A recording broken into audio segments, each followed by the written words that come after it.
Você vai assistir agora a mais um programa da Rede Vida com qualidade digital.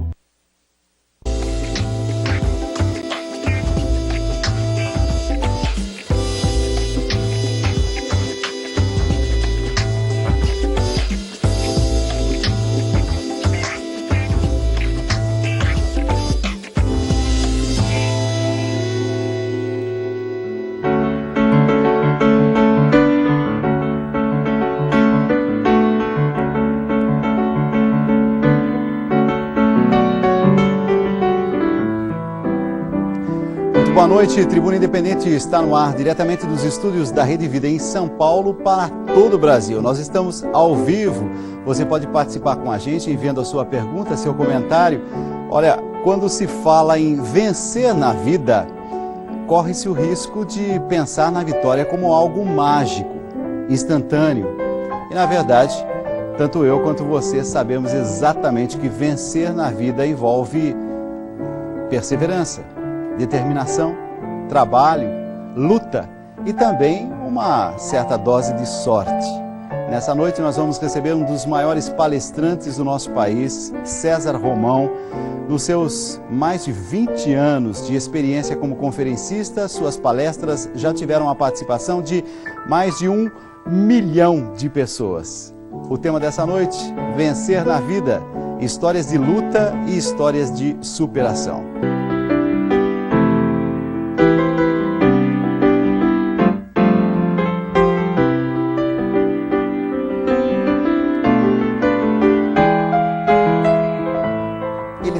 Recorde brasileiro de autógrafos em um único evento. 1.340 livros autografados em 3 horas, 12 minutos e 12 segundos. Ele recebeu 490 homenagens por seu trabalho literário no país. Mais de 1 milhão de pessoas já estiveram presentes nas suas palestras ao longo desses 22 anos como conferencista. Na tribuna dessa noite, o escritor César Romão. E o assunto dessa noite certamente tem a ver com o seu dia a dia, superação, recomeço e as razões para se viver a vida. E na bancada, a jornalista e produtora da Rede Vida de Televisão, Daiane Alioto. Participe com a gente, escreva para a gente, você faz o programa com a gente. Paulo, é com você. Vamos lá. É isso mesmo, Dalcides. Você que faz o programa conosco todas as noites, enviando a sua mensagem para tribuna@redevida.com.br. É isso mesmo que o Dalcides falou. O programa é seu a partir de agora. A nossa caixa de entrada está aberta. Estamos esperando a sua pergunta, o seu depoimento, o seu comentário. tribuna@redevida.com.br. Envie sempre com o seu nome e a cidade de onde você está nos escrevendo, é claro. Olha, o homem é difícil. Eu passei 4 meses em busca e conseguimos trazê-lo aqui no nosso programa nessa noite, que é uma noite realmente especial. Escritor, conferencista, César Romão. Seja muito bem-vindo ao Tribuna Independente pela Rede Vida e boa noite. Boa noite, Dalcides. É um imenso prazer estar aqui. E também alegria ao meu lado, a produtora de um dos programas aqui da casa, Escolhas da Vida. Bem-vinda, Daiane. Obrigada, Dalcides. É um prazer estar aqui para aprender muito mais com vocês nessa noite. Exato, e já chegou, já vi aí a colinha repleta de perguntas. E que bom que você também já está mandando perguntas para a gente, participando com a gente. Eu notei uma coisa, hein? A última entrevista, acho que está fazendo quanto? 1 ano, mais ou menos? Isso mesmo. Um pouquinho mais, ano, talvez. Um ano. E eu notei que no mínimo, eu vou chutar assim por cima, uns 10 quilos mais magro. Eu queria perguntar a respeito disso, então, que é assim, uma nova etapa, uma nova fase.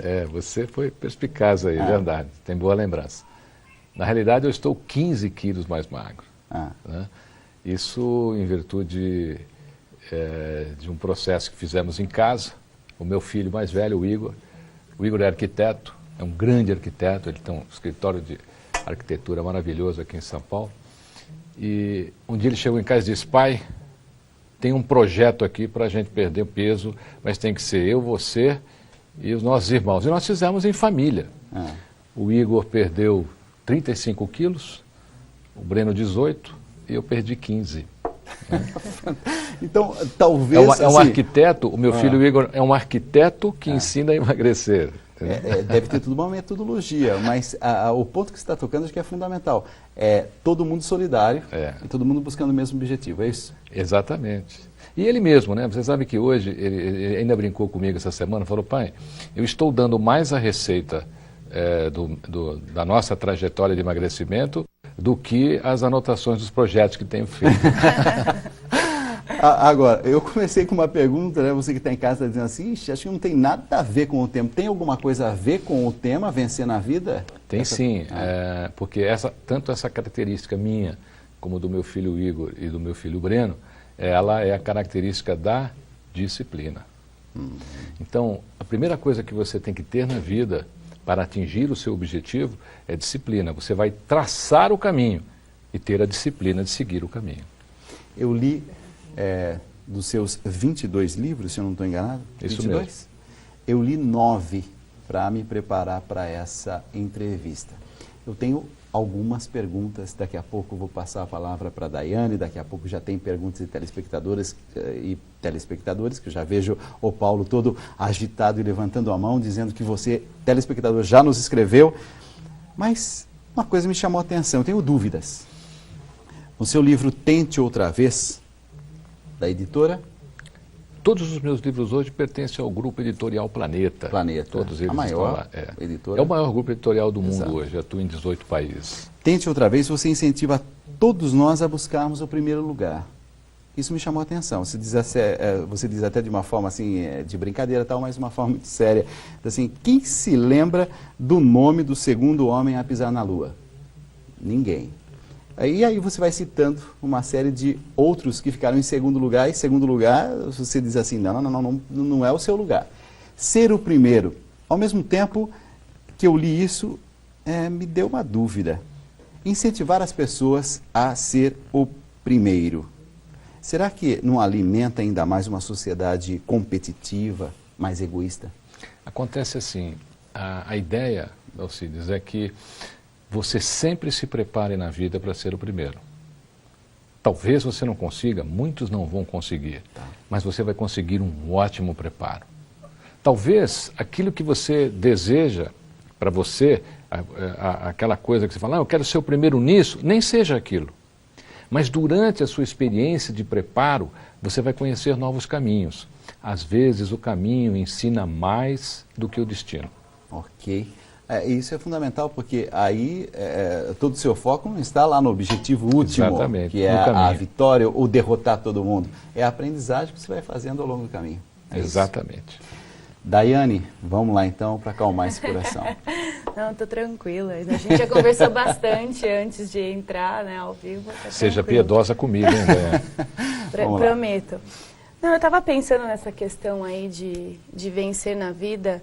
E eu pensei na minha história de vencer, que é um passinho de cada vez, né? Um passinho de formiga, às vezes, que a gente tem que dar para poder atingir esse objetivo último.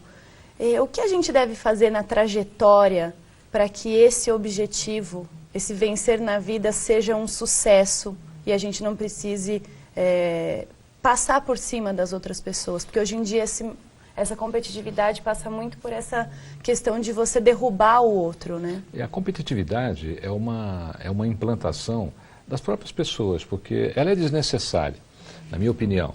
Você ser competitivo e querer ser melhor que o outro é desnecessário. Por quê? Cada pessoa tem a sua característica. Quando você tem foco em alguma coisa, o que você tem que fazer é desenvolver as competências necessárias para atingir seus objetivos. Se você quer ser um escritor, você tem que desenvolver capacidades que possam fazer as suas competências florescer para você ser escritor. Aí você diz assim, olha, eu quero ser escritor, mas eu queria ser um escritor assim de inspiração, mas eu não gosto muito de datilografar lá no computador. Poxa, mas você vai ter que fazer isso, você vai ter que aprender a digitar no computador, né? Por enquanto, né? Por enquanto. Daqui um pouquinho daqui uns 10 anos acho que o Voice acerta. Né? Até hoje eu não consegui ver nenhum que acerte. Desenvolver o máximo de competências possíveis para exercitar a sua função. Você escolheu a área de jornalismo, então você tem que ter, para a sua inspiração, quem são os seus ídolos jornalísticos? É neles que você tem que se inspirar. Quais são as grandes matérias jornalísticas? Você tem que se ver nessas matérias, fazendo uma matéria como aquela. E aí você vai desenvolvendo as competências. Eu, assim, achei uma coisa interessante quando você começou a me dar números. Os números que eu falei anteriormente, porque eu vi lá no site, cesarromão.com.br, e eu comecei a perceber que você é uma pessoa que coleciona números, é isso? Você está sempre atento. Você sabe, por exemplo, 90 palestras, uma média de 90 palestras por ano. Você sabe exatamente quantas pessoas estavam no lançamento X, no lançamento Y, tudo fotografado, de tal forma que não é alguém que chega aqui e fala assim, olha, no lançamento foram 3 horas e 12 minutos e 12 segundos e passaram 1.300 e... Não foi um número aleatório, é algo comprovado. Exato. Essa é uma obsessão? O que é? Não, é uma técnica. Nós diz pelo seguinte, você só consegue ampliar o que você consegue mensurar. Você não consegue fazer crescer algo se você não mensurar. Medir, os gregos diziam medir, pesar e derrotar. Né? Boa. Medir, pesar e derrotar. Eu digo mensurar. Por exemplo, todos esses números eles estão todos comprovados no site, através de fotos. Agora, para isso, por exemplo, né, eu tenho um grande parceiro, que é um grande amigo, que é um dos maiores fotógrafos que nós temos aqui no Brasil, que é o Marcos Elmaster. Sim. Praticamente todas as fotos dos meus eventos é ele que faz. Então, tem 5.000 pessoas numa palestra, tem 5.000 pessoas fotografadas, tem 1.000, tem 500. Entendi. E a gente tem um processo que, inclusive, tanto o meu filho Igor como o meu filho Breno me ajudam muito, que é na organização desse material. Parece difícil, mas é tão fácil. E aí as pessoas, ao longo da carreira, às vezes, perdem muitas coisas. E elas dizem, puxa, minha carreira parou, a minha carreira não vai. Alguma vez você mensurou as coisas que você já fez? Eu guardava prêmios, eu ganhei tanto prêmio que hoje eu joguei fora, eu nem sei mais o que eu ganhei. Essas coisas todas que você vai conquistando ao longo da carreira, elas são os instrumentos para você mensurar a sua carreira. Perfeito. Quer dizer, eu recebi 490 homenagens ao longo da minha carreira, que são 20 anos. Quando você olha para isso, você sabe se você está no caminho correto ou não. Perfeito. Se o seu livro está agradando o leitor ou não. Então, não é uma questão assim de colocar alguns quadros e que você tem ali uns índices. Não, são índices que, antes de contar para qualquer pessoa, é para você mesmo. É uma autoanálise. Mensurar Nunca pensei nisso. E avaliar. Nunca pensei nisso, César.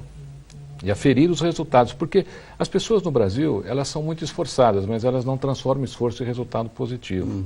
Essa é a dificuldade. Você só consegue transformar esforço em resultado se você mensurar a sua atividade.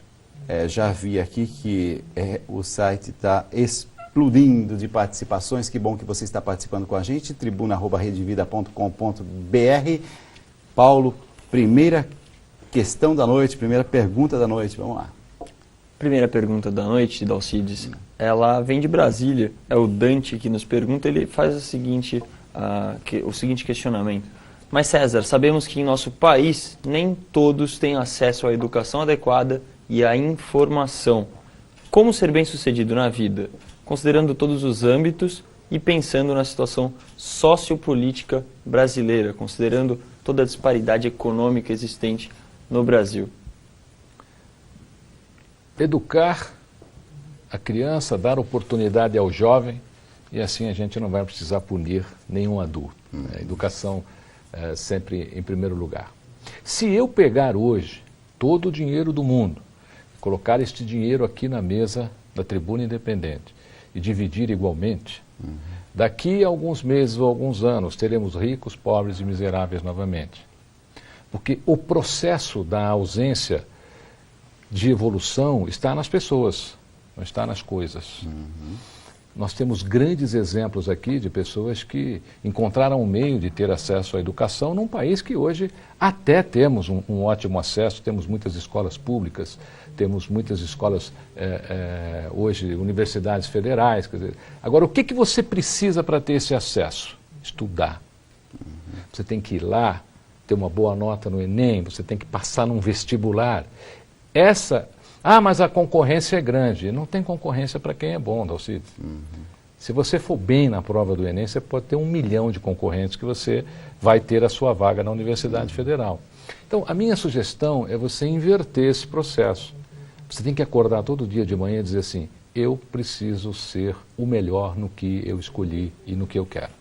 E eu queria saber, César, por que é que as pessoas, quando elas perdem alguma coisa, quando elas passam por algum momento de perda mesmo, perda de um familiar, no caso dele a perda da visão, e ele falou até uma frase, eu era acomodado, e a partir desse momento eu tive uma outra visão, eu quis mudar aquela minha acomodação. Por que isso acontece sempre num momento assim de perda? As pessoas criam força, né, de algum lugar. A melhor maneira de ganhar é parar de perder. Não existe outra maneira. Essas características acontecem porque, às vezes, a pessoa, no âmbito físico, né, às vezes ela perde uma condição física e enaltece outra, até por uma questão cerebral. Então, de repente, você perde uma visão e tem uma grande voz. Você vê hoje os paraplégicos como são ótimos nos esportes que praticam, né? Chegam até vencer pessoas normais. Isso é natural, mas essa naturalidade tem que estar na pessoa, porque você vê uma pessoa que venceu com uma deficiência, mas você vê muitas e muitas que não venceram. E existe um outro lado disso, por exemplo. Eu faço parte da Associação Paulista de Imprensa, que é a API, a mais antiga Associação Paulista de Imprensa que nós temos no Brasil, está completando 80 anos, o presidente é o Dr. Sérgio de Azevedo Redó, uma associação que já recebeu, vice-presidente cultural, atualmente sou vice-presidente cultural, uma associação que já recebeu Assis Chateaubriand, Guilherme de Almeida, Monteiro Lobato, Casper Libro, José Maria Lisboa. Nós temos jornalistas lá que têm 80 anos de idade, têm 90 anos de idade, sentam-se diante de um computador e redigem matérias fantásticas. Eu acho que a condição de restrição somos nós que nos impomos. Vocês devem acompanhar na mídia, por exemplo, o cantor Reinaldo Kerlakian, que é um empresário muito bem sucedido. E agora ele resolveu viver o sonho dele e está cantando. Agora, ele não está vivendo o sonho dele de cantor e tornou-se o cantor romântico mais requisitado para shows hoje, porque ele é um empresário bem sucedido. Ele conseguiu isso porque ele treina uma média de 5 horas todo dia. Este sonho que ele quer realizar. Então, eu vou deixar para você a seguinte sugestão. Quanto tempo você está disponibilizando para aquilo que você realmente quer da vida? Você responde. Entre as questões, né, que estão me inquietando, tem num dos seus livros, A Razão da Vida, eu digo nos seus livros, quando olha só o que aconteceu. Eu levei para minha casa e li nas madrugadas. E eu li esses 9 livros, só que eu me esqueci de trazê-los. Então, eu gostaria muito de convidar você, que é telespectador da Rede Vida, a conhecer as capas desses livros. Tem 22, mas você vai ter assim, a possibilidade de conhecer detalhes. www.cesarromão.com.br. Um deles me chamou a atenção, A Razão da Vida. E você fala sobre a importância da espiritualidade. E quando você fala sobre a importância da espiritualidade, você diz assim, as pessoas estão obcecadas pela riqueza, mas a verdadeira riqueza é espiritual. É essa a grande riqueza. E você diz assim que a proximidade da morte é que muitas vezes pode gerar pavor, sem dúvida nenhuma, mas ao mesmo tempo também leva à reflexão. E muitas mudanças advêm dessa proximidade com a morte. A minha pergunta é, por que a gente precisa se aproximar para então falar e pensar sobre uma realidade tão importante e que de uma forma ou de outra compete à vida de todos nós? E uma segunda coisa, será que a gente fala pouco de morte? A gente coloca pouco a morte diante dos olhos? Coisa que os místicos fizeram exaustivamente ao longo de séculos. Por que a gente tem essa repulsa? A morte é um temor, né, que foi apregoada ao longo de toda a nossa existência. E diante dos temores, os quais nós não controlamos, não temos poder ou não podemos mudar, nós nos rendemos. A morte é uma delas. E quando isso acontece, é porque que a pessoa vai refletir enquanto ela poderia ter feito e não fez, o quanto ela poderia ter mudado e não mudou. Mas nós não precisamos esperar esse momento chegar. Eu tenho uma característica que aprendi com Jim Collins, e Jim Collins aprendeu com Peter Drucker, e Peter Drucker chegava todos os dias em casa, antes de dormir, ele se olhava no espelho e perguntava se ele foi útil naquele dia. Eu acho que a melhor maneira de você... Lembra que no comecinho do programa, que eu falei que nós temos que, para mudar as coisas na nossa vida, nós precisamos mensurar estas coisas? Então, todo dia antes de dormir, olhe-se no espelho e pergunte se você foi útil naquele dia. Para o seu pai, para a sua mãe, para a sua família, para os seus amigos, para o ambiente que você habita. Para você mesmo. Isso é espiritualidade, para você mesmo. O que é que eu fiz por mim hoje? E muita gente reclama, né? Eu vivo a vida fazendo isso para o outro. Eu só faço para o meu filho, eu só faço para fulano. Olha, primeiro você, porque você tem que estar forte. Quando você toma um avião, o que diz a aeromoça na hora da máscara de oxigênio? Primeiro em você, depois na criança. Quer dizer, você que tem que estar forte e se preparar para aí sim auxiliar. Senão será um cego, como disse Jesus, um cego conduzindo o outro cego.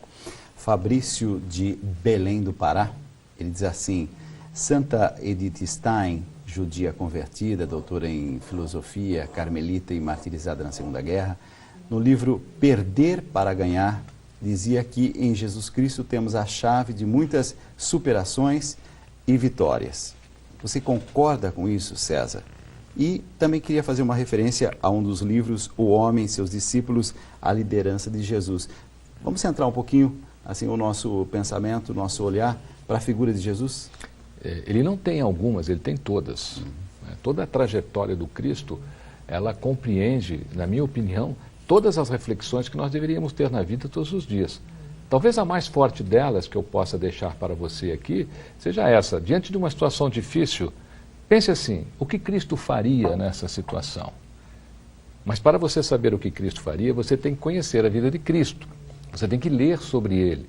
Você tem que ler o Novo Evangelho. Eu fiz um livro, justamente esse, Dalcides, que ele chama-se Um Homem e Seus Discípulos. O livro é totalmente sobre um bastidor da vida de Jesus, que pouca gente conhece, é fruto de mais de 20 anos de pesquisa. Você vai encontrar neste livro, por exemplo, o que aconteceu com cada discípulo, aonde é que foram colocadas as relíquias do Cristo e tantas outras coisas que muitas vezes não se comenta, né, que eu tive a delicadeza e a paciência de pensar dos evangelhos e de livros históricos para poder trazer a você de uma forma extremamente simples. Você verá no livro também toda a capacidade de liderança de Jesus. Vou deixar aqui um exemplo muito simples. Jesus encontra um cego, tá certo? Ele pega um pouquinho de barro, faz um cuspizinho no barro, pega o barro, coloca no olho do cego e fala para o cego ir ao tanque de Siloé para se lavar. E ele poderia enxergar. O cego vai, lava o olho e começa a enxergar. Alcides, e meu querido amigo, minha querida amiga, você acha mesmo que foi o tanque de Siloé que curou aquele cego? Que foi o barro que curou aquele cego? Jesus curaria aquele cego só de olhar, só de soprar, ou só de ordenar ou pensar. Porém, olha que interessante, ele fez com que o cego tivesse que realizar a sua parte, para que o milagre fosse valorizado. Isso falta muito às pessoas. Deus está por nós, Cristo está por nós, mas tem momentos que Ele precisa que você faça a sua parte, e nós não fazemos. Eu acho que é aí que as pessoas falham. Você deve ficar muito alerta, porque em algum momento da tua vida, o Cristo vai estar diante de você e vai dizer assim, agora é você, entendeu? Que tem que fazer. E aí você não faz. Traduzindo assim, na linguagem bem popular mesmo, não tem aquela história de você dizer assim, não, mas é isso aí, olha, que ele está fazendo, né, que ele está falando e tudo mais, tal.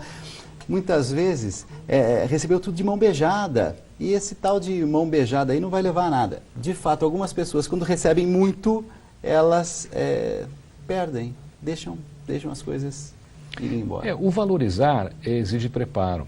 Eu acho que existem pessoas, a sucessão inclusive hoje empresarial no Brasil é um grande problema, né? A herança, isso é um grande problema. Só que vai mudar, porque os herdeiros já estão se preparando. Hoje já existe uma consciência de preparo para que você receba muito. Assim como muitos discípulos também receberam muito e acabaram não usando como deveriam ter usado. Demorou para aprender a usar tudo aquilo que receberam.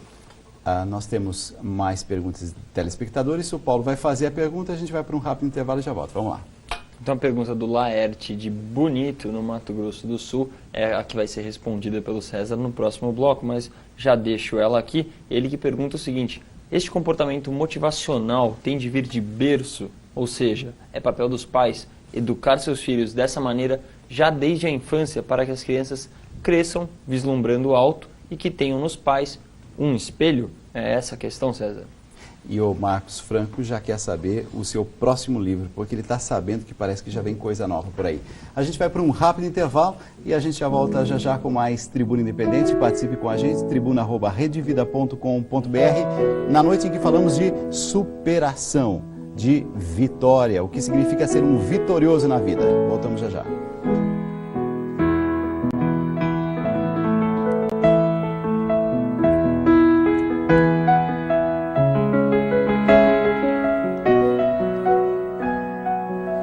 Estamos de volta com o Tribuna Independente nessa noite em que conversamos com César Romão, escritor e conferencista, e também temos a nossa bancada, Daiane Alioto, ela que é jornalista e produtora aqui da Rede Vida de Televisão. Vamos retomar a pergunta feita pelo Paulo, que na verdade não foi pelo Paulo, mas a pergunta do telespectador que traz a questão que você sente na pele, tenho certeza disso, questão de educação dos filhos. Vamos lá. É a pergunta do Laerte que eu estou mediando aqui para o César, mas é ele que faz a pergunta, ele que é de Bonito, no Mato Grosso do Sul, e que ele questiona, né? Este comportamento motivacional tem de vir de berço? Voltando então à questão, ele cita qual é o papel dos pais na educação dos seus filhos. Se educar dessa maneira, desde a infância, já faz com que as crianças cresçam vislumbrando, almejando alto e que tenham nos pais também um espelho. Esse é o ponto certo, César? Olha, eu vou responder por mim, pela minha vida. Eu tenho muito orgulho dos meus pais, meu pai Antônio, minha mãe Marta, porque sempre se preocuparam com o que os filhos, tanto eu como meu irmão Ronaldo e minha irmã Rosana, estavam fazendo. Quer dizer, você querer acompanhar a vida dos filhos, isso é muito importante. Como é que você acompanha a vida dos filhos? Envolver-se na vida dos filhos. Porque nós estamos hoje nessa geração, essa moçada nova, na geração que eu chamo de geração intuitiva. Então você pega um smartphone hoje, por exemplo, e você não consegue fazer alguma coisa, aí você dá para o seu filho, tá certo? Aí você diz assim para ele: escuta, me ensina como é que faz. Ele fala: não, pai, demora muito. Ele já vai lá, faz e te entrega. Não é assim? Nossa, então, hoje nós temos mais é que aprender com eles. E temos que ouvir essas crianças. Por quê? Porque elas são uma geração que já estão nascendo com um alto grau de intuição. Eu tenho um canal no YouTube que tem mais de 150 vídeos. E esse canal, um dia o meu menino mais novo, o Arthur, chegou e disse, ele tem 12 anos, pai, eu vou montar um canal no YouTube, o senhor permite, o senhor me daria o seu material? Olha só, todo o meu material de carreira, vou dar para o meu filho de 12 anos? Eu falei, não, filho, pode fazer, monta aí, vamos ver como é que vai ficar. Hoje o canal que está no ar, ele é que montou, ele é que dirige, ele é que coordena. Eu acredito que falta... Para conhecer qual que é o endereço. Olha, você entrando no meu site, cesarromão.com.br, lá você tem o Facebook, você tem o blog, você tem o canal do YouTube, você tem o canal, inclusive, dos programas e das gravações que você pode rever lá. Hoje, nós temos que dar oportunidade. Os pais hoje não podem mais reprimir essa geração intuitiva, porque ela já nasceu para brilhar. É uma geração que questiona, quer aprender, quer saber. Você não pode frear essa geração. Então, acredito que se você participar mais da vida do seu filho, com certeza absoluta, você estará abrindo aí um horizonte que irá te fazer feliz e a ele mais ainda no futuro. Daiane. E tem essa questão também dos pais pouparem muito os filhos. Os pais que dizem, eu já sofri muito, não quero que o meu filho passe por essa mesma situação que eu passei de dificuldade. Isso prejudica essa motivação do filho? De querer crescer e andar com as próprias pernas? Existe aí um padrão, o que eu chamo de padrão repetitivo de comportamento. Se eu sofri, você também vai ter que sofrer. Se eu carregava a caixa, você vai também ter que carregar. Porque no meu tempo eu fazia isso, no meu tempo eu fazia aquilo. Esse é um outro extremo. Então você está trazendo para a vida do seu filho a sua. Como muitos pais e muitas mães querem que os filhos realizem o sonho deles. Por exemplo, mamãe, com todo o meu carinho, tá? Tá certo? Com todo o meu carinho, eu vou falar para você agora. Assim, aí vem bronca. Até porque, Dalcides, nós somos criados pelas mulheres. Por isso que os homens são tão defeituosos. Eu tenho que me defender. Veja, se você mensurar o número de crianças brasileiras que tiveram sucesso, como bailarina, por exemplo, é muito pequeno. Só tiveram sucesso aquelas que realmente têm condição, aptidão para aquilo. Mas a mãe não conseguiu fazer balé. Então a filha vai fazer balé. A mãe veste a filha, como ela não conseguiu se vestir. Quer dizer, existe uma transferência de realidade que não é a do filho. O que nós temos que descobrir é qual é a realidade do seu filho. Esquece a sua. A sua foi importante para trazê-lo, a sua vai poder orientar, vai poder causar reflexões. Mas se o seu filho viver a sua realidade, ele pode ser infeliz como você. Se repete, né? Tem uma frase que também me deixou inquieto. Você diz assim que amar é sofrer. Isso você diz no livro Só o Amor Não Basta. Amar é sofrer? Olha, amar requer muitas coisas. Amar é só o começo. Por isso que o livro chama Só o Amor Não Basta. Porque hoje tem muita gente que se ama e está se separando. Tem muita gente que se ama e não consegue mais ficar junto. E tem muita gente que se ama pensando em se separar. O amor, ele requer o desenvolvimento de competências para que você possa ficar com aquela pessoa. E essas competências, elas envolvem suportar sofrimento. Ah, mas eu amo, eu não vou sofrer. Vai sofrer. Porque são duas pessoas, claro, são duas pessoas diferentes. São duas pessoas com ideias diferentes, criações diferentes. Nós temos 13 tipos de personalidade. Então você imagina, nenhuma é igual à outra, todas são diferentes. Você tem que ter consciência de que você vai passar por esse desafio. Muita gente casa e acha que não vai, vou ser feliz, eu não vou sofrer. Vai sofrer, você vai passar por todas as fases, vai passar pela fase da felicidade, vai passar pela fase do sofrimento. É por isso que eu digo que a pessoa precisa desenvolver competência para encarar essa fase, porque é nela que as separações acontecem. E elas se entrelaçam. Aliás, se entrelaçam. E você sabe qual é a cidade hoje do estado de São Paulo, por exemplo, e do Brasil, que tem mais separações? Não. Ribeirão Preto. Olha que coisa interessante. O povo de Ribeirão, olha, vamos parar de se separar aí em Ribeirão Preto, vamos começar a ler o livro Só o Amor Não Basta, a 2, tá aprender a aturar, porque né? esse número aí nessa cidade está muito alto, viu? Eu acredito assim que o livro Só o Amor Não Basta, ele tem um capítulo só para homens e um só para mulheres. E tem todas as diferenças entre os homens e as mulheres. E como é que você convive com essas diferenças? Porque o amor, ele é convivência.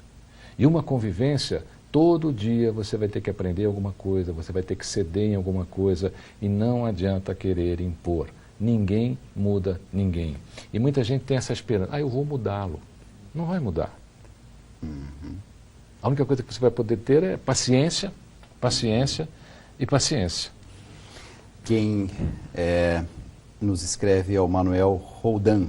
Ele diz assim: César, há anos eu venho tentando ter disciplina, não consigo. Qualquer que seja o motivo, como ginástica, controle financeiro, comportamentos positivos, e eu já tentei de tudo e várias vezes, não consegui. Como é que eu vou conseguir ter disciplina e de uma forma mais definitiva? Olha, eu acredito que as pessoas que não conseguem ter disciplina ainda não desenvolveram amor suficiente por aquilo que desejam da vida.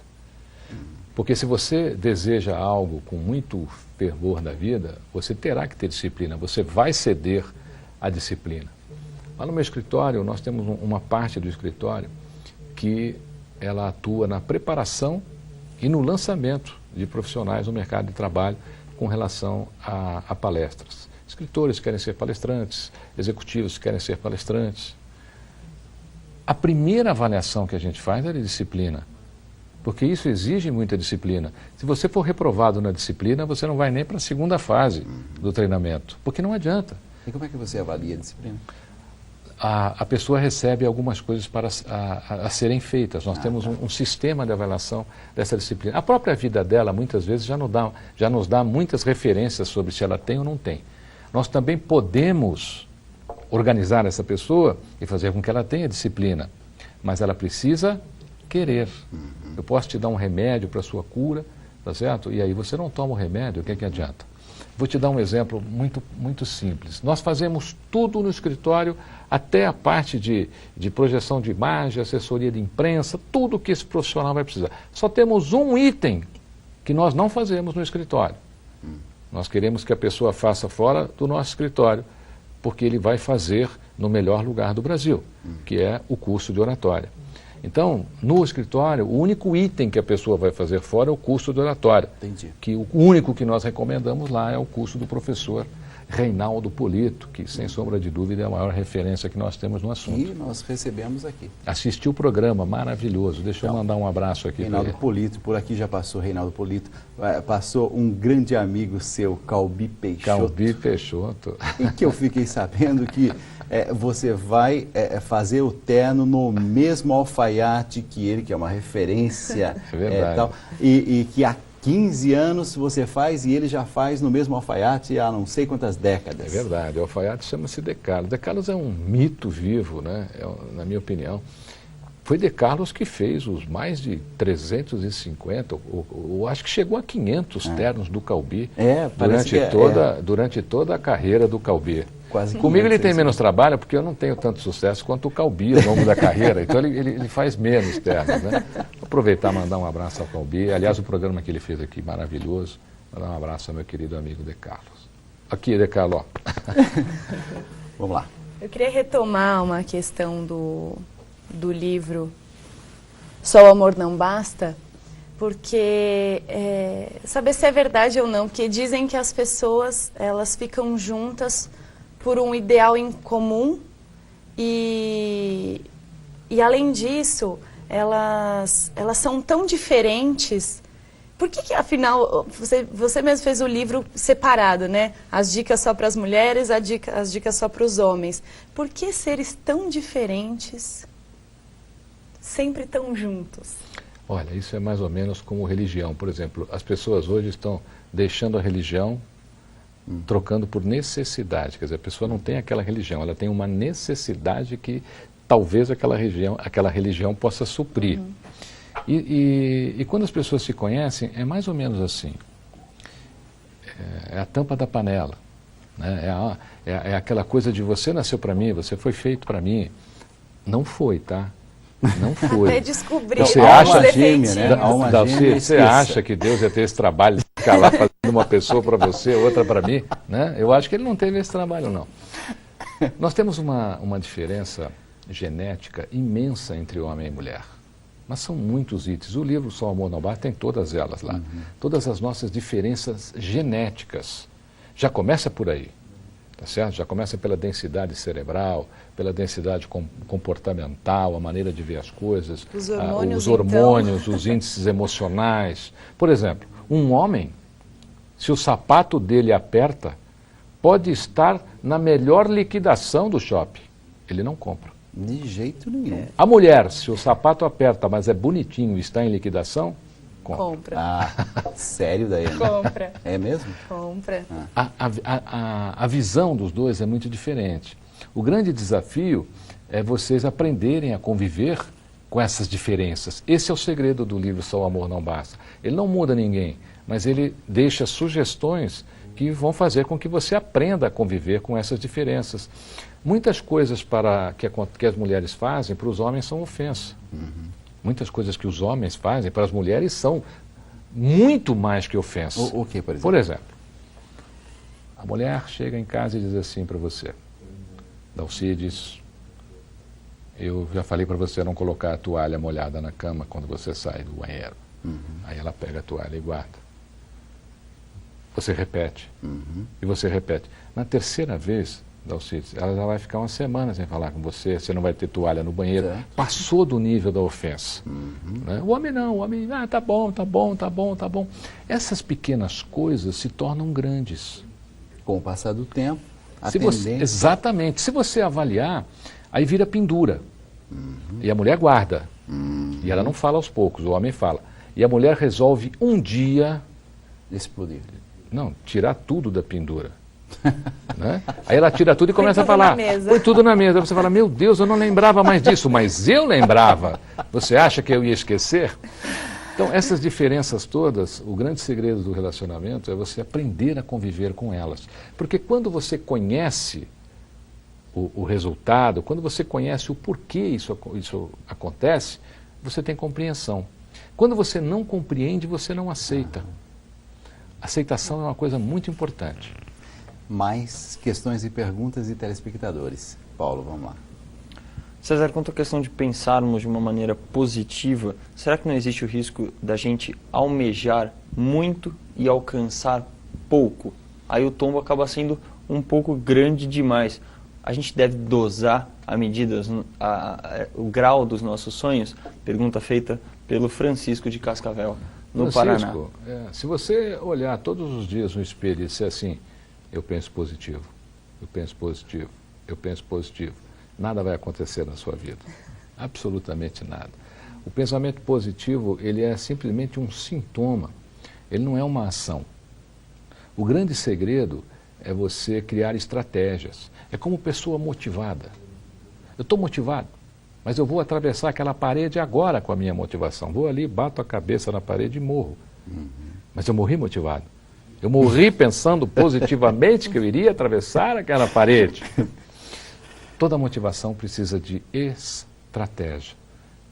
Motivação é uma estratégia para você realizar aquilo que você acredita.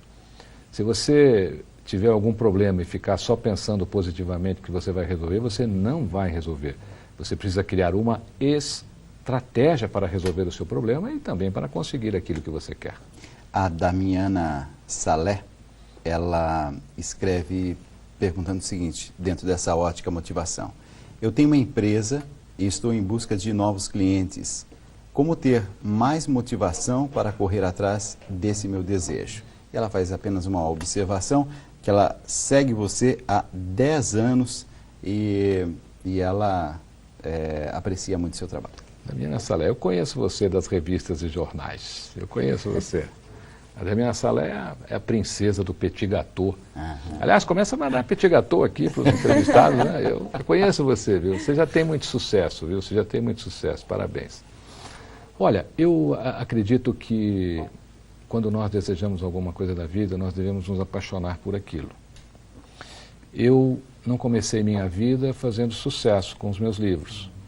Eu comecei minha vida tendo fracasso com os meus livros. Eu escrevi 3 livros que foram um tremendo fracasso. Só o meu 4º livro é que foi um sucesso e abriu a minha carreira literária para o Brasil e mais 32 países hoje. É como nós encaramos o que nos acontece. É quantas vezes você tem capacidade de levantar, não é tentar de novo, é planejar de novo. Quantas vezes você tem coragem de ir buscar ajuda? Então, por exemplo, você tem que se aliar. Isso é uma coisa importante hoje, Dalcides, você fazer alianças estratégicas. Você citou nomes aqui de pessoas muito interessantes, como o do professor Reinaldo Polito, do professor Marins e tantos outros que já passaram aqui pelo seu programa. Estará conosco no dia 2 de dezembro. Marins, vou assistir. Exatamente. Então, o que você pode, qualquer dúvida que você tenha na vida, procure pessoas que já passaram por isso. Procure pessoas que tenham experiência. Um grande problema hoje é as pessoas procurarem ajuda em quem não pode ajudar. Então, o cabeleireiro me disse, cuidado. Um amigo me disse, mas esse amigo faz o quê? E hoje é um drama isso, né? Porque as pessoas querem, até medicamentos, a pessoa acaba tomando um medicamento porque uma amiga está tomando, ela nem teve a preocupação de perguntar ao seu médico. Então, tenha referências na vida.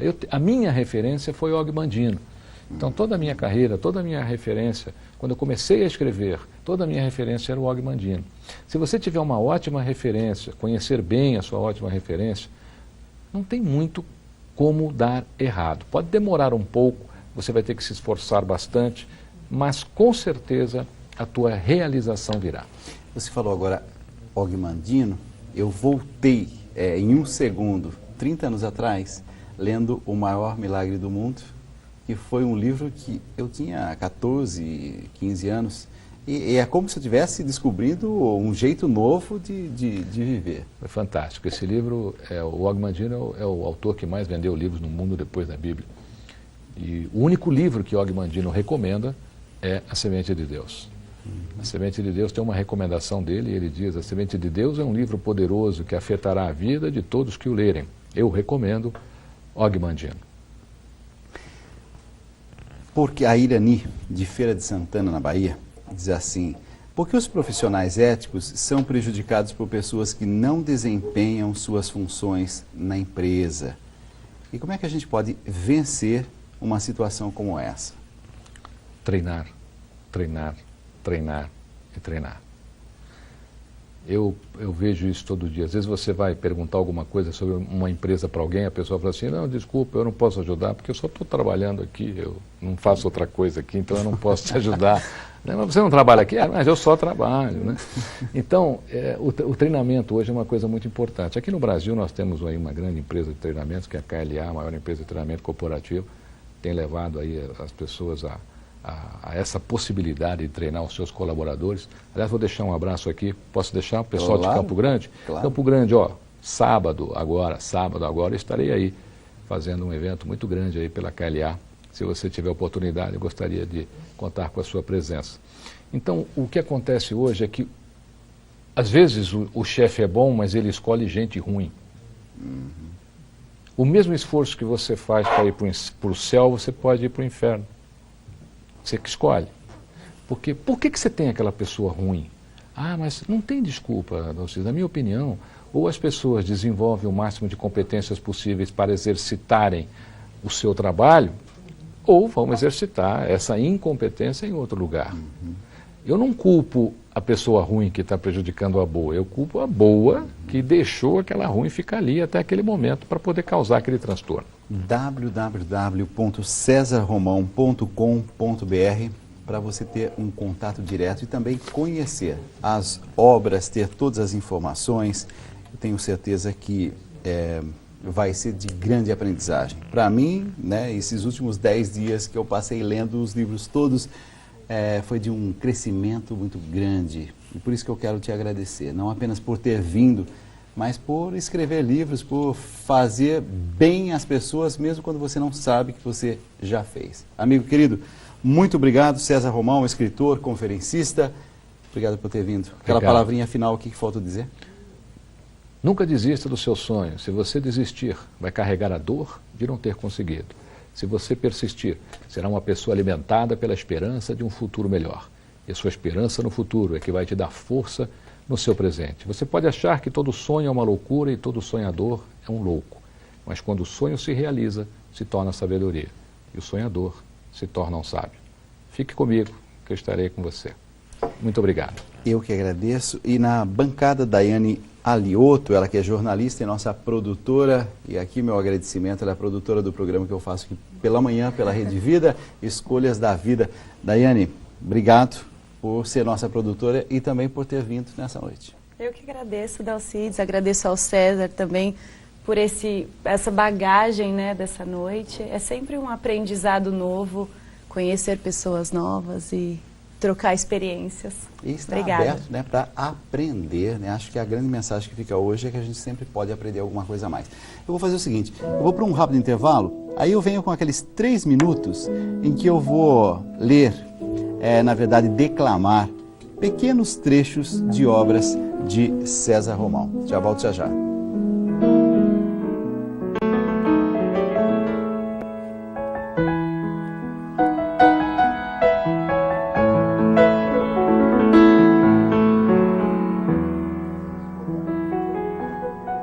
Entre os muitos textos de César Romão, eu selecionei 2 deles e eu queria muito que nessa noite esses textos lhe fizessem bem. Como fizeram bem a mim, eu gostaria que também fizessem bem a você. Um deles diz assim: o medo nada mais é do que uma emoção manifestada quando não possuímos o completo controle ou conhecimento de alguma situação. Não se deixe levar pelo medo, pois ele compromete a sua fábrica de soluções. Sabe o que o medo faz?